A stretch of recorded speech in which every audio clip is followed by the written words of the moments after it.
Subscribe to our channel by clicking the subscribe button. Click the bell button and enjoy the latest uploads from our channel. Subscribe to our channel by clicking the subscribe button. Click the bell button and enjoy the latest uploads from our channel.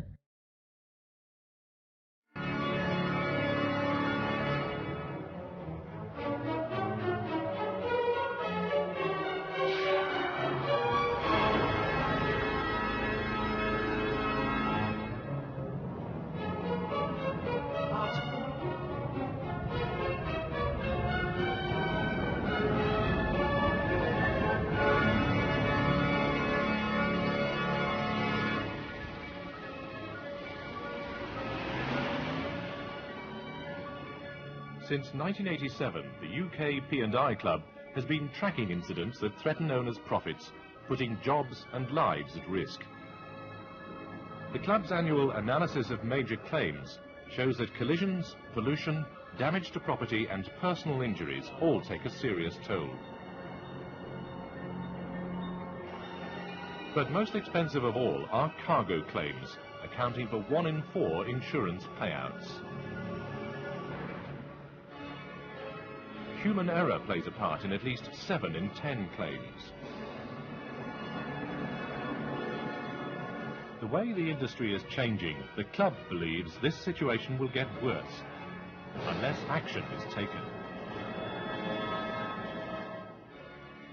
The first in a series, this video is an introduction to cargo loss prevention. Other videos focus on specific trades. A book is available from the club or the Nautical Institute.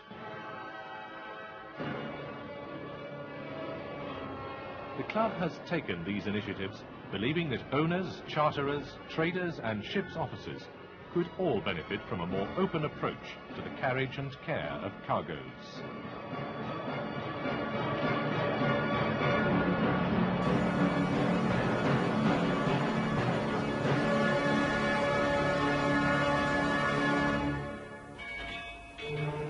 Subscribe to our channel by clicking the subscribe button. Click the bell button and enjoy the latest uploads from our channel.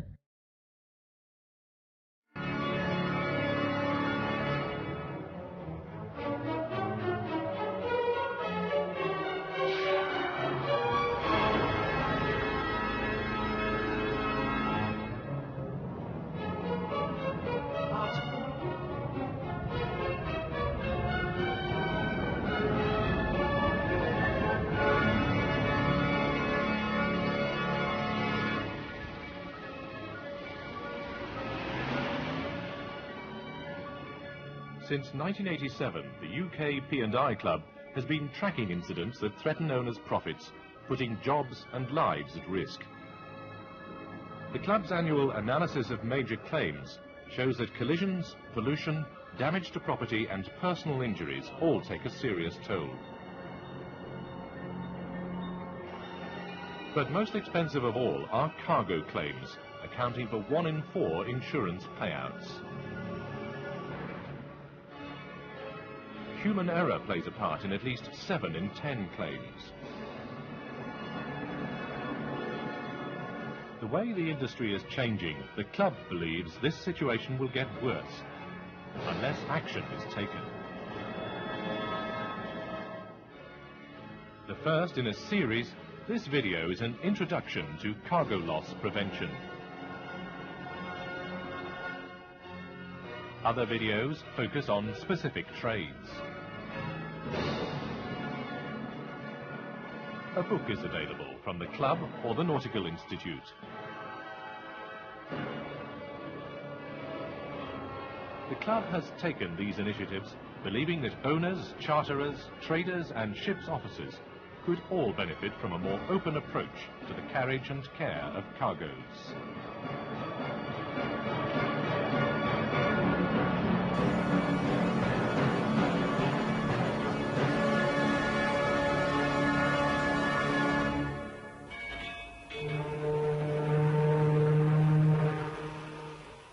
What's the wagon position? Very good, sir.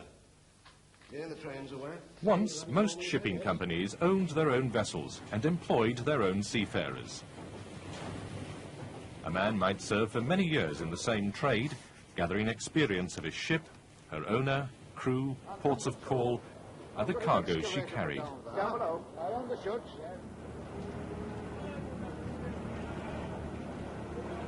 For most mariners, things are very different today.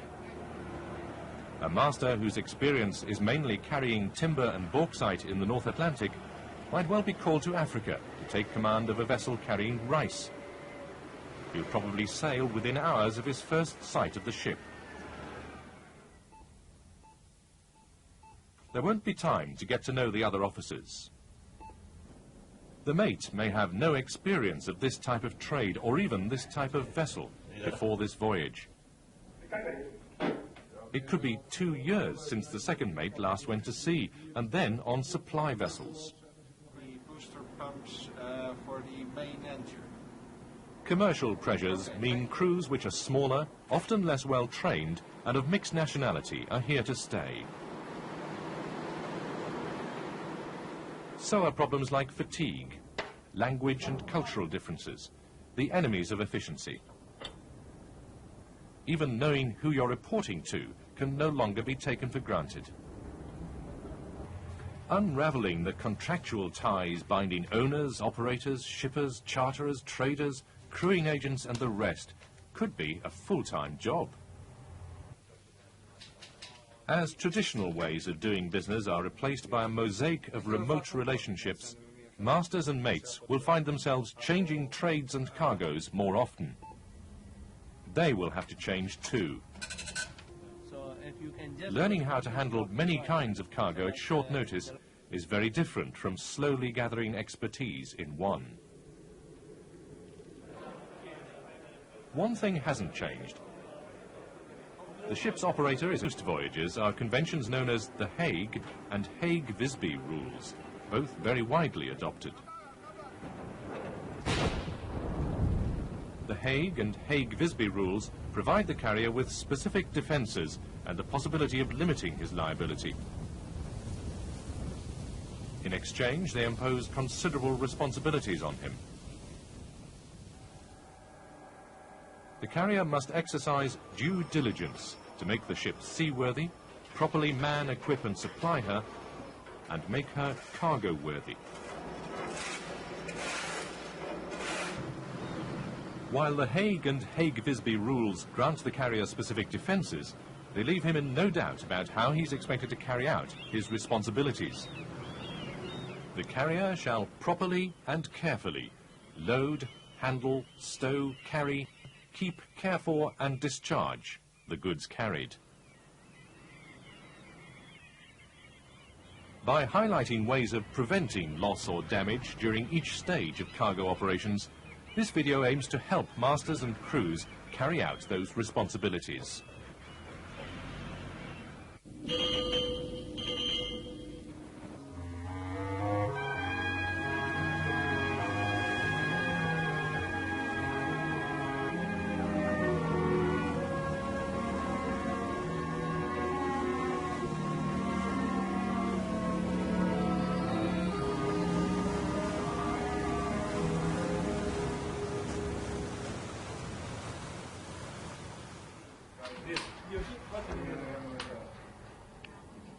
Although passengers can bring welcome relief from the pressures of port, there's usually plenty to do to maintain the ship in seaworthy condition.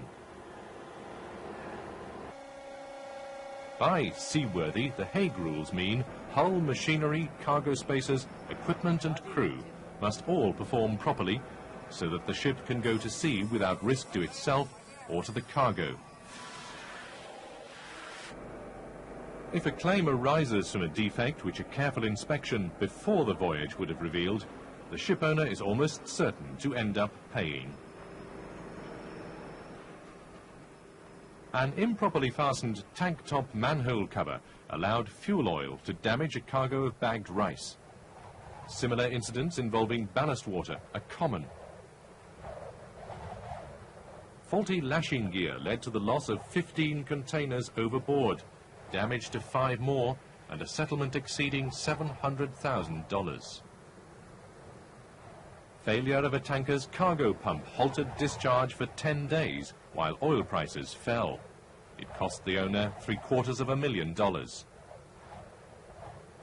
Engine and generator problems caused by poor maintenance led to a reefer vessel having to abandon her voyage and paying $2.5 million to cargo interests. To avoid accusations of unseaworthiness, all systems must be maintained in good order, including cargo handling systems, hatch covers, access to cargo spaces and lighting, bilge pumps and wells, and sounding pipes, sensors and air vents. Faults must be rectified as soon as possible by the crew or by specialists at the next port if necessary.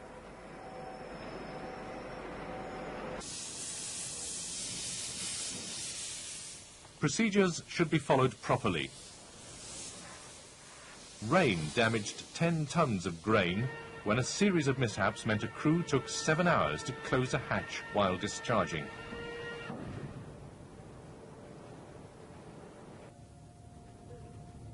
Small amounts of leftover cargo can cause big problems. Traces of barley led to New Zealand's health authorities refusing to clear a cargo of fertilizer. Contamination cost the owner $1.5 million. When a different cargo is carried, it's unwise to guess how clean cargo spaces must be. Much safer to ask for instructions. Don't miss the opportunity to examine for structural defects.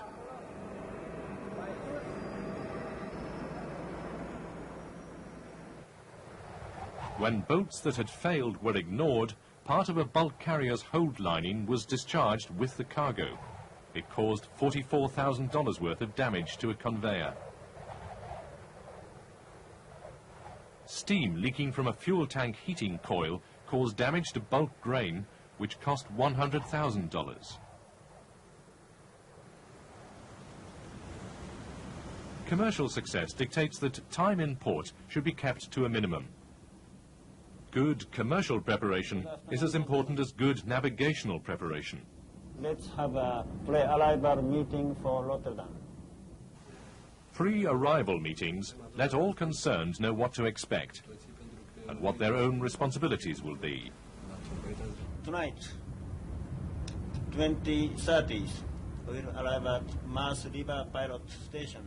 The master should explain any special requirements contained in the charter party or voyage instructions. The first mate should explain any peculiarities of the cargo's loading, carriage and discharge. Disconnect monitoring code before arrival at Rotterdam. If more than one cargo is to be carried, are they compatible or must they be separated? Dangerous cargo on deck. We have 1.4, sir. Yes. Which is dangerous cargo, and 9, 1.4 mostly in hold 24 on deck. In the bulk trades, the first mate will have carefully considered the maximum load limits in each cargo space when planning the stow. This will remind the junior officers of the risk of overloading the ship's structure if the cargo is not stowed according to the pre-plan. But no one knows everything about the carriage of cargo. If contributions are encouraged, the pre-arrival meeting is an opportunity for everyone to learn.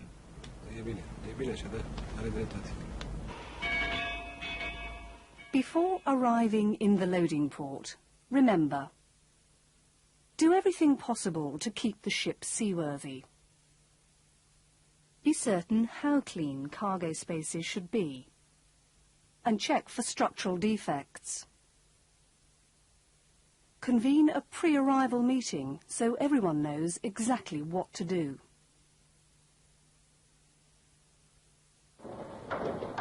Oh, John, rather have a bit more weight in the tween deck. This ship is getting as stiff as blazes. We haven't got rubber holes, you know. They won't stretch. Wish they would sometimes. You can't push these things around with your little finger, you know. You've got to get your crowbar going.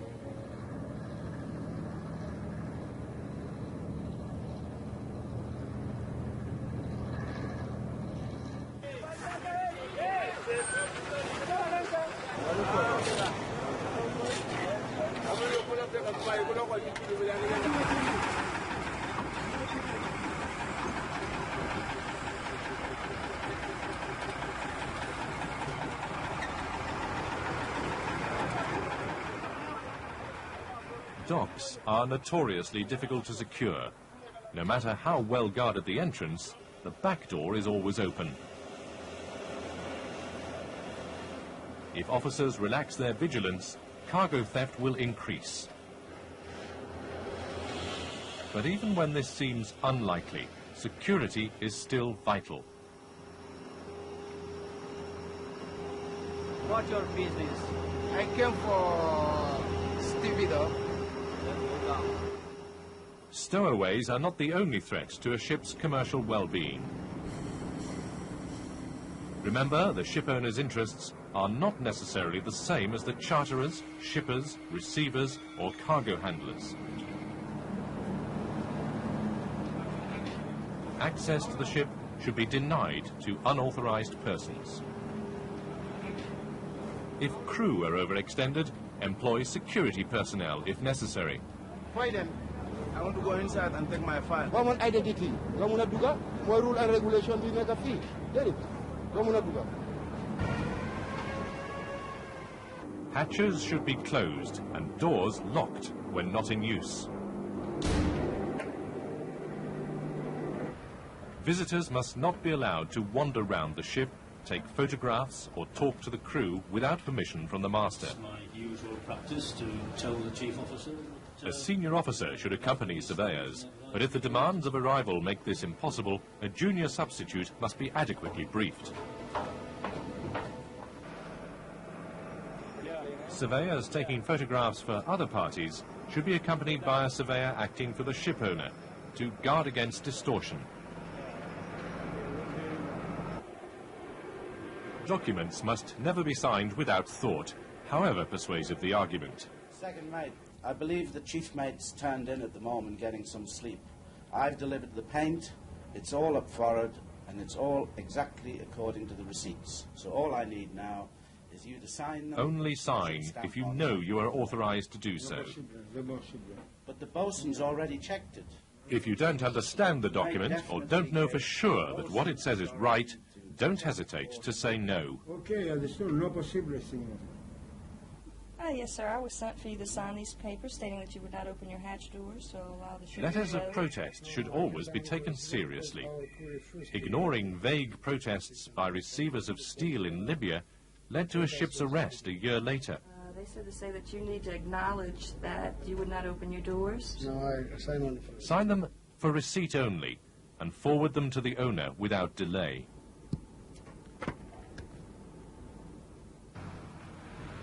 Receipts for cargo must never be signed until it's on board. One in 5 high-value cargo claims is for deterioration caused by poor handling or poor stowage. The traditional advice to new officers is to imagine that the cargo is their own property. Sounds simple enough, but what does it involve today? Arranging duty rotas to avoid overwork, fatigue and mistakes. If stevedores would be working on board, knowing how many gangs and the details of shift changes and breaks. Appreciating that in some ports only stevedores are allowed to handle ship's gear, and breaking this rule can be costly. Where shore-based equipment is used, knowing how it works and how to communicate with the operators. Being aware of its limitations with particular regard to movements of the ship. Being certain of the draft limits at the berth or checking them. Being familiar with any stability computer used on board. understanding that straying from cargo and ballast plans can endanger the ship. Appreciating that the maximum limits for shear forces and bending moments were calculated for the ship in new condition. This means being alert to the causes of damage or decay that weaken the ship, and looking out for any unexpected lists and trims.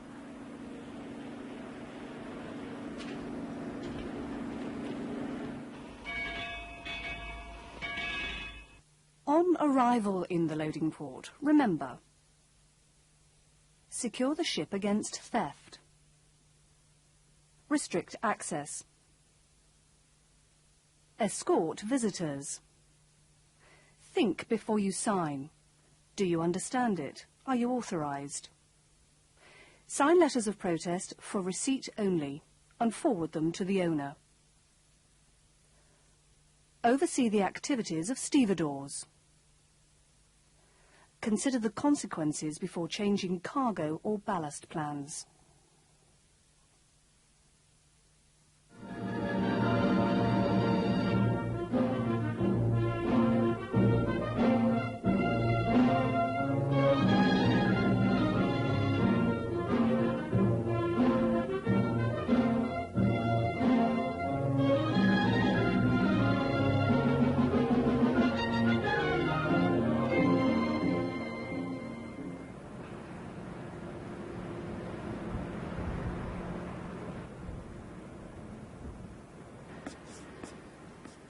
One in 10 high-value claims arises from damage which occurs before loading begins.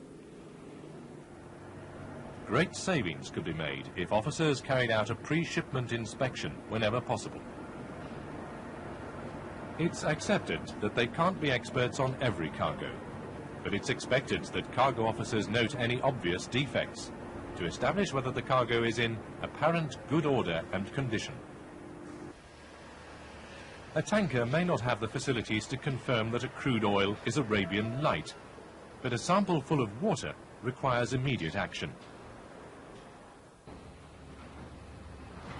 A container with a broken seal always needs investigating. It may be impossible to confirm that steel is grade B, but you can see if it's rusty or deformed.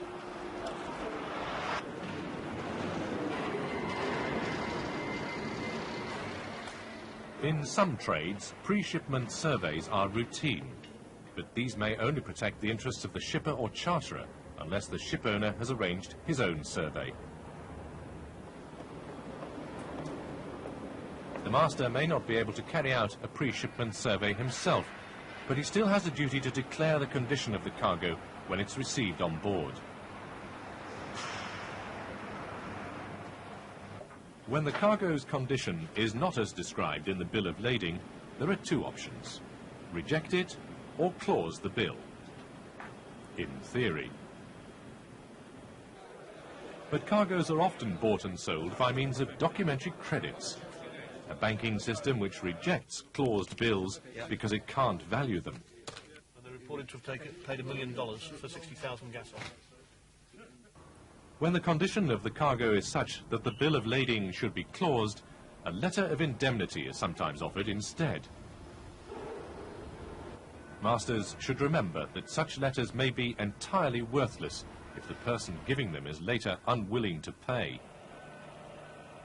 Courts have even taken the view that accepting an indemnity constitutes collusion between shipper and carrier to defraud the consignee. In practice, the objective must be to load a cargo that fairly matches the description on the bill of lading. Ship's personnel have a legal duty to take care of the goods in their custody. They must ensure the condition of the goods is not impaired by poor handling, poor stowage, or adverse weather. Rain often flushes out conflicting interests. Fine, thank you very much. Right, it actually hasn't rained. It hasn't rained for the last 2 hours, so we'd like to open the hatches and get on with the job. You should arrange the workers according to the weather condition. It states here quite clearly that you have no... Shippers wishing a master to continue loading may offer an indemnity for any damage caused to cargo or ship. The job, sir. We've actually loaded hundreds of times with this letter. Whatever the commercial demands and customs of the trade may be, it's unwise to rely on such a letter. Don't think...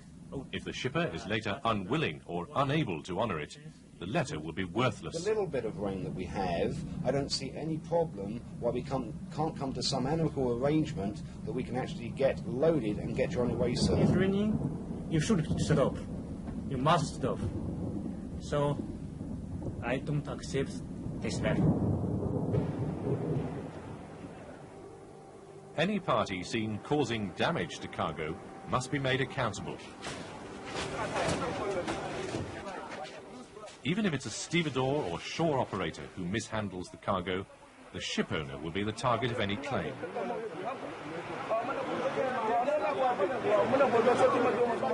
To protect the ship owner, report all damage and issue a letter of protest to those responsible.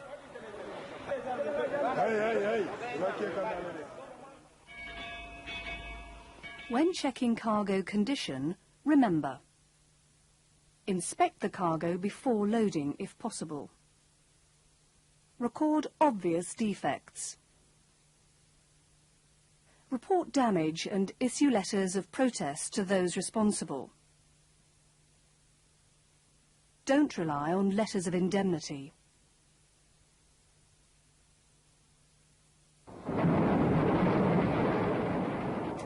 The CC? Yes, she's taking 9,000 ton of coal for Italy.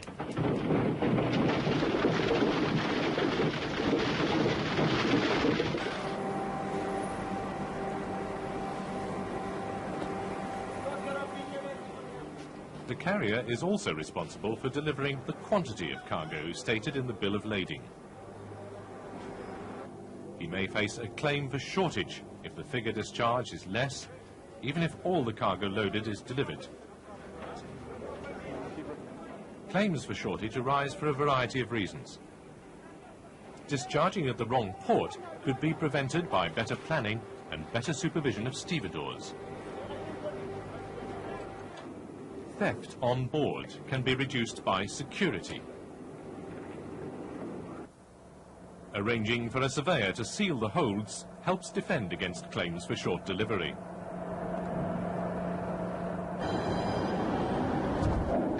Water draining from bulk cargoes can leach away ship owners' profits unless carefully measured and recorded. Many claims result simply because the quantity of cargo loaded wasn't known in the first place. Whether by tallying, measuring, weighing or draft survey, it's essential that the quantity of cargo loaded and discharged is accurately recorded.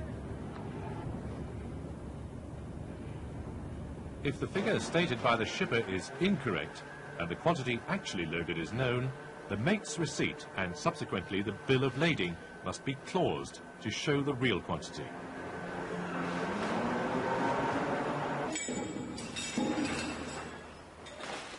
If the master can't check the quantity or believes it may be wrong, the Hague rules let him protect his interests by using appropriate clauses. Said to contain. Shippers load and count.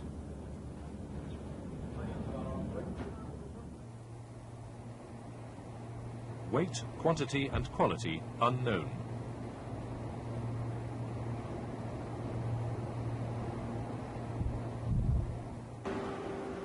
When the freight is based on declared weight, it's not unknown for shippers to under-declare, which can damage or endanger the ship if not detected. The quantity of cargo loaded or discharged is often obtained from measurements made ashore.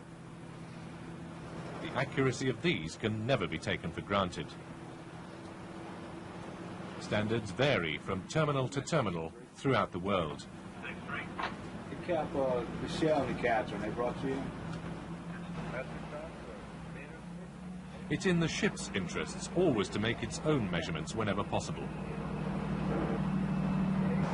1123 is good. Okay. 2,000, number 5, 3,000, number 3. Anticipating disagreements between ship and shore figures, many owners have a set procedure to follow. This often requires masters to contact the owner if the cargo shortage exceeds a specified limit.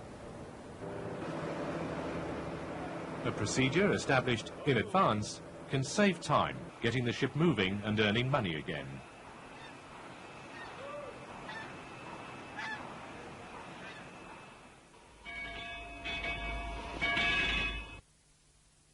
To establish cargo quantity, remember, keep security tight. Tally accurately. Make your own measurements. Consider sealing holds. Ensure mates' receipts and bills of lading show the actual quantity loaded or are properly claused. Know in advance what the owner wants to do if ship and shore figures disagree.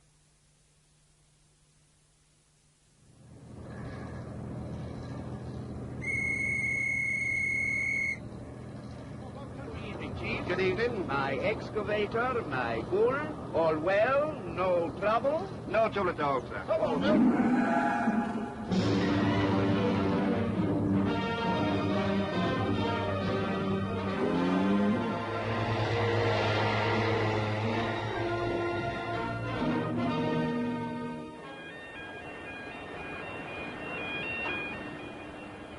When the pressure is on to leave the berth, paperwork sometimes takes second place. Excuse me, sir. 5 minutes before we try it. Oh. But arriving with incomplete cargo documents has cost up to $1 million and a crew detained for a year. Time taken now to ensure correct stowage, lashing and stability can save money and lives later.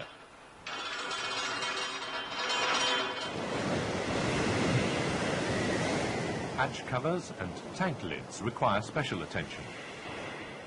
If seawater leaks through any cover in poor condition, the ship is held to be unseaworthy, and the owner's lack of due diligence will mean he's liable for the consequences. When this happens, the club investigates the ship's maintenance regime and the condition of its hatch covers. It may require repairs before continuing the owner's insurance.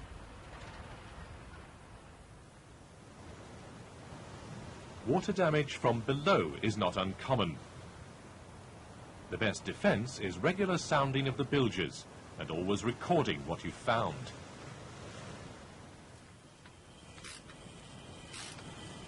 Instructions for the carriage of cargo, such as heating, cooling or ventilating, should be followed as closely as possible. Actions taken should be carefully logged. Sometimes it's just not possible to carry out instructions, such as ventilating in conditions like this. If you can't, the reason must be logged and charterers told without delay. If you have to reduce speed or change course, the reasons should again be spelled out.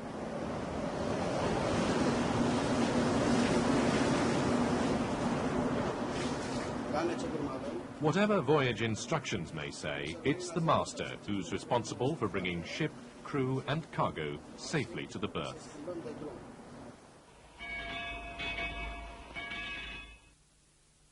On the loaded voyage, remember, poor stowage, poor lashing and hatch cover faults cause most claims. Sound bilges regularly. Follow carriage instructions. Maintain appropriate temperatures and ventilate when necessary. Log weather and sea conditions and changes to planned course and speed. Don't forget, the master has the last word whenever safety is concerned.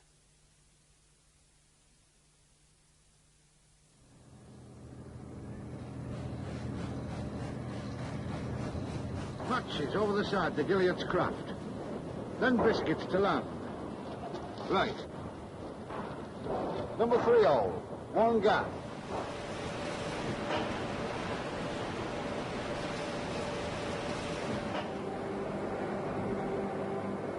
The cargo has arrived, but unfortunately the bill of lading hasn't.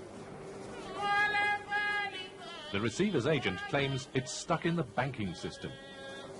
The master is aware that releasing the cargo in the absence of a bill of lading could forfeit the owner's P&I cover. What should he do? The master doesn't want to miss the tide and knows that holding up the stevedores will cost money.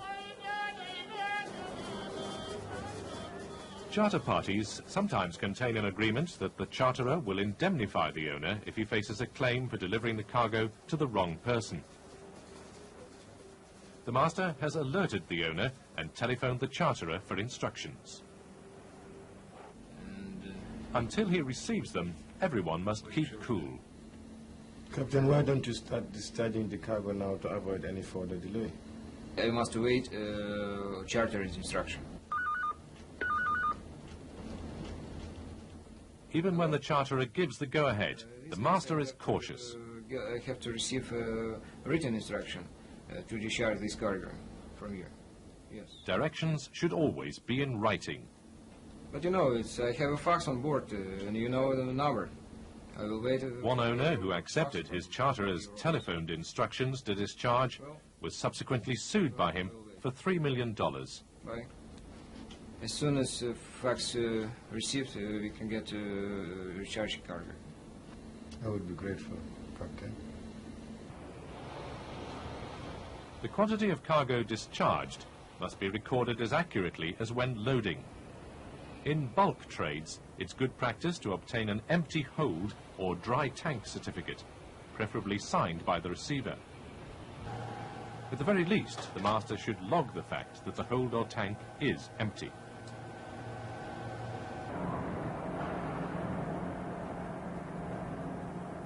Cargo damage discovered at the discharge port must also be carefully noted. This helps defend the ship owner against any exaggerated claims that may result.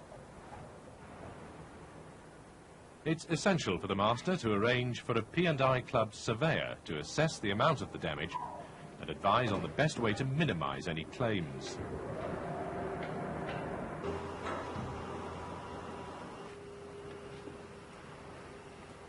Prompt action must be taken to identify the cause of the damage and stop it happening again.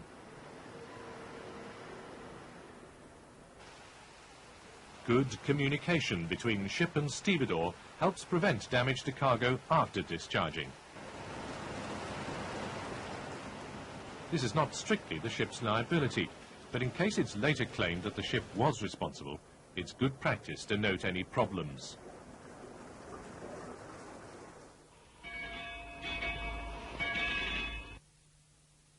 On arrival at the discharge port, remember,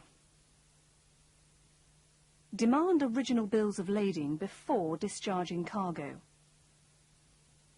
If an original bill is not produced, contact the ship owner. If you can, establish the quantity of cargo discharged as carefully as when loading. Record any cargo damage and ask a club correspondent to call in a surveyor. Note any circumstances after discharging that could lead to a claim against the ship.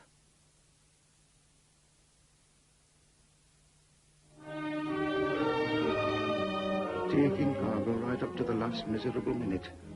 Oh, well, you're in the transport business, mister, and the transport business is keeping things moving.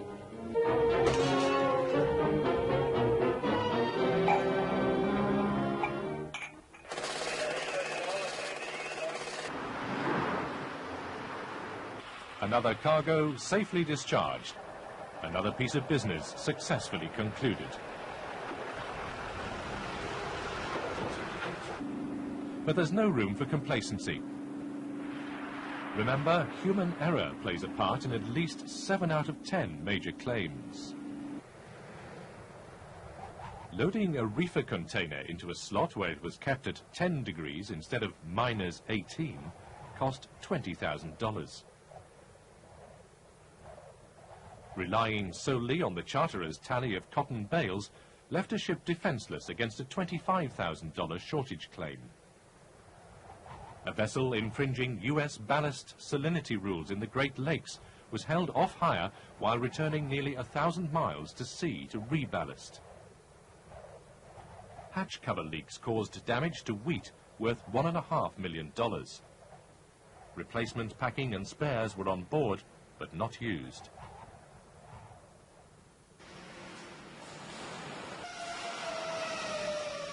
When things go wrong, knowing your rights is not enough. You must be able to prove that you've carried out your responsibilities.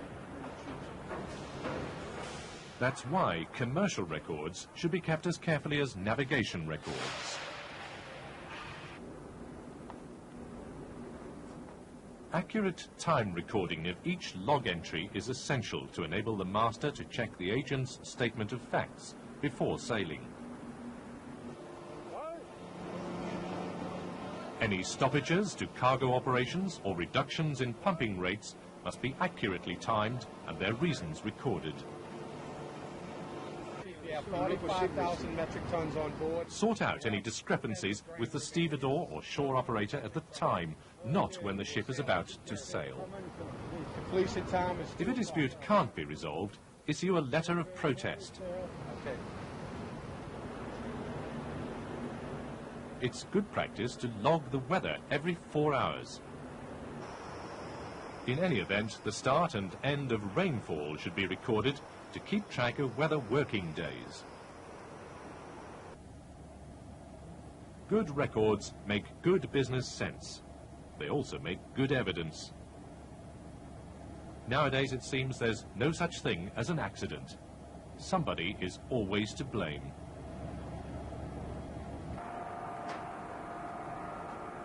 It's not just the cost of the cargo, but the cost of the legal battle that can turn a minor incident into a major claim. When good evidence is available, a claim can be resolved quickly and more cheaply. If it goes to court, judges place great weight on good documentation from the vessel. It's always better to write too much than too little, provided you stick to facts and observations. Opinion and speculation must never be recorded. In some ports and on some types of vessel, all forms of photography are prohibited. But where permitted, photos and videos can be valuable additions to written evidence, particularly if they have a date-time reference. Like any evidence, they'll be available to all parties to a dispute, so they may reveal any deficiencies on board. Land's End and set off across the Atlantic.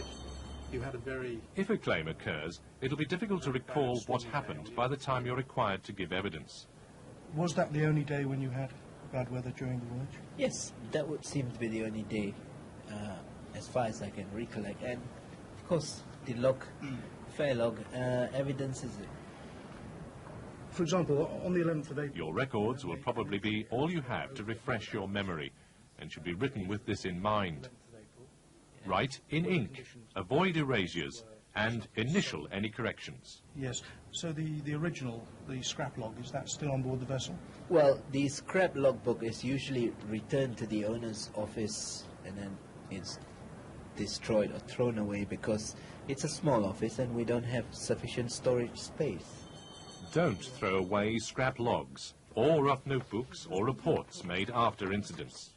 In law, original records are more valuable than those subsequently composed. And never be tempted to improve a case by altering records. The 11th of April, all of these other vessels are reporting light winds, calm seas. And it seems to me that it would be impossible for you to have experienced this sort of weather on that day when all of these other ships, which are within your immediate vicinity and are totally independent, are reporting different weather. It's many months now, you must understand. Faking is easily detected by expert investigators. This makes matters worse and brings officers and owners into disrepute. Met Office. So there must be some mistake somewhere. Somebody's got the dates wrong. So if you can just put one into Ship's personnel who understand the international cargo rules and are aware of relevant specific agreements between shipowner and charterer are better equipped to avoid claims. more space for it to move. Other resources will already be on board. Most ship operators provide manuals setting out procedures to cover many operations, including cargo. Master's standing orders and first mate's instructions can supplement company instructions.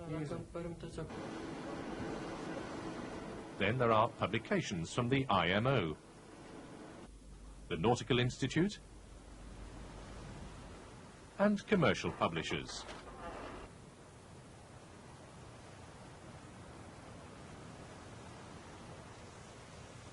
UK P&I Club publications and videos are available free of charge to all members.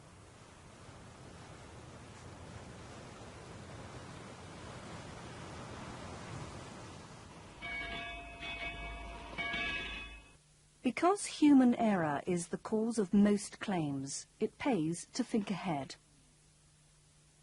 Make records of your actions carefully. They may become evidence.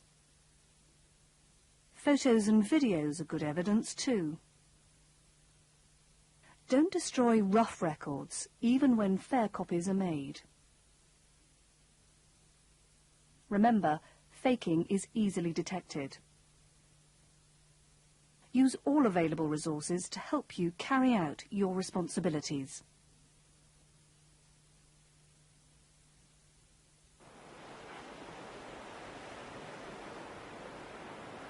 With its London agent and correspondents in every major port, the UK P&I Club can provide expert help wherever and whenever you need it.